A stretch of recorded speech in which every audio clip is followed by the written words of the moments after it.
make you feel when you're seeing white people at the marches right now and at the protests?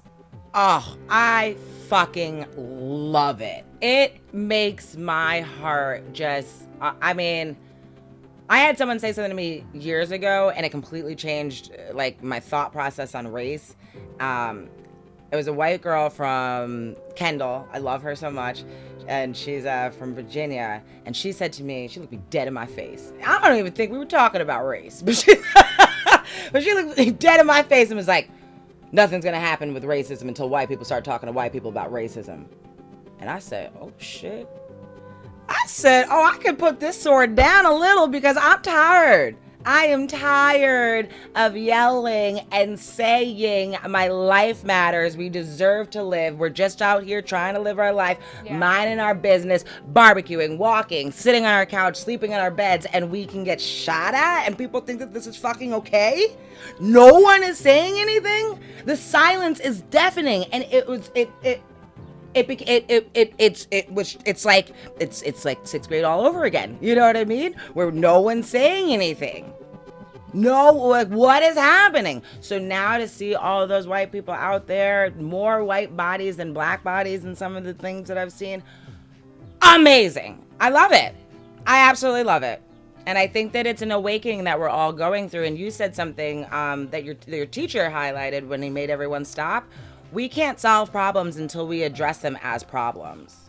Yeah. You know what I mean? Like, the fires can be burned, and I'm saying a burning fire isn't going to be put out until we identify that it's burning, you know, so that we can get some water to put it out, you know? So I love it. I thank you to everyone who's out there. We really need it. How do you feel when you see that? I'm happy that people are finally starting to like do something.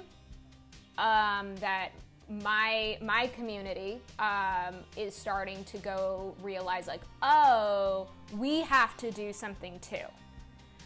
Because what's angered me a lot is totally. I'm gonna snitch on the white community right now. I'm gonna snitch on the white community. When I've talked to white people about racism in the black community, the thing that I hear a lot of them say is, you know what they need? They just need another MLK. That's what they need right now. They just need another MLK.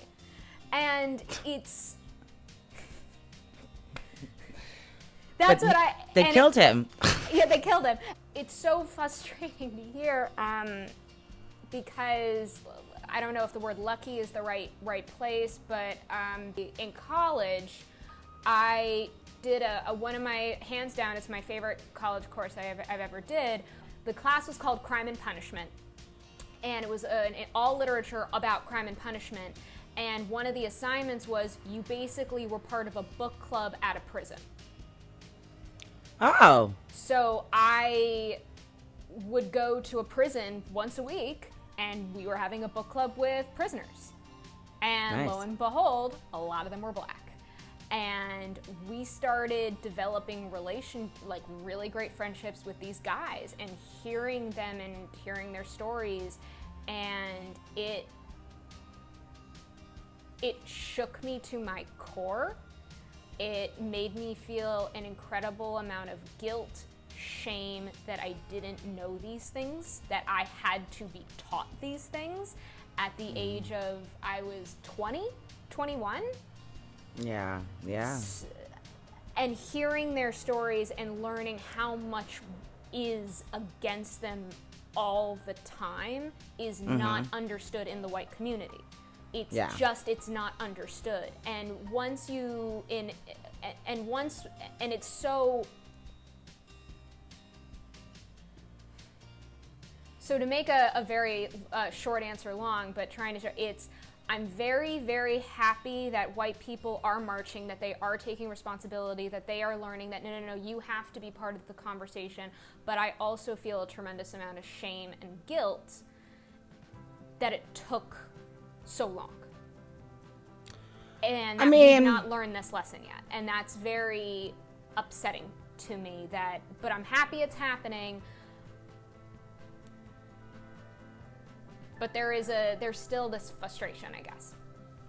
Yeah, no. And, thank you for saying that out loud, because I do think that that's something that's important to bring up, because it's like when the Trump election happened, the only way that I could wrap my head around people who were Trump supporters is, I had to make it so personal, where it's like, when I was taking care of my mom, there was a family member who wasn't there for me, and I was very mad at this family member. But I realized that family member made choices, and they would never be able to see my mom again, So they had to hold on to whatever thought they had about her, because they can't fix it, Yeah.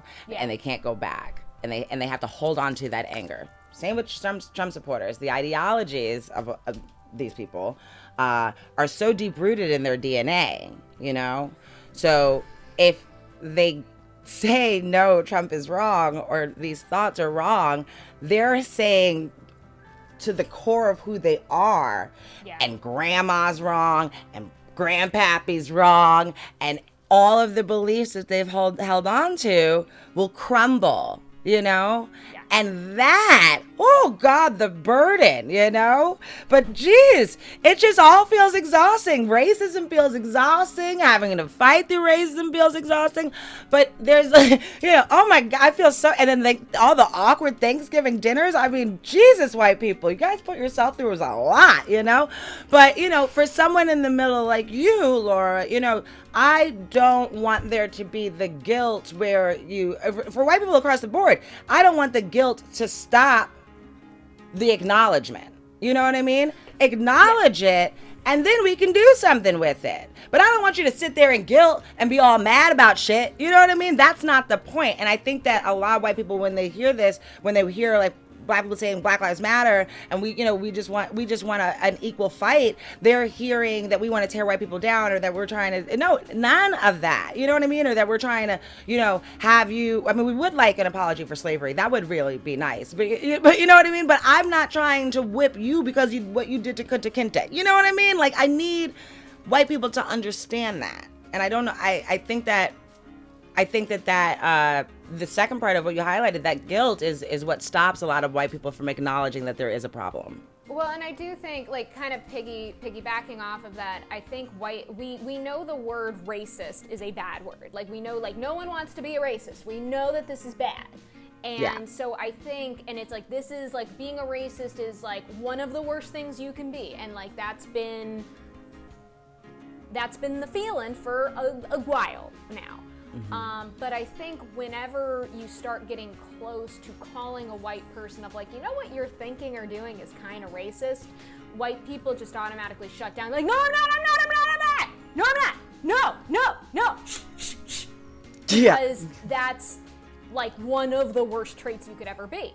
And what I would, and there's, and white people have this, we have this problem, or because we have this issue with understanding that it's you can still believe in racial equality, but still have some racist tendencies and thoughts that have just been so ingrained into you. But until you're able to see that and look at that and go oh shit, my grandfather, aunt, uncle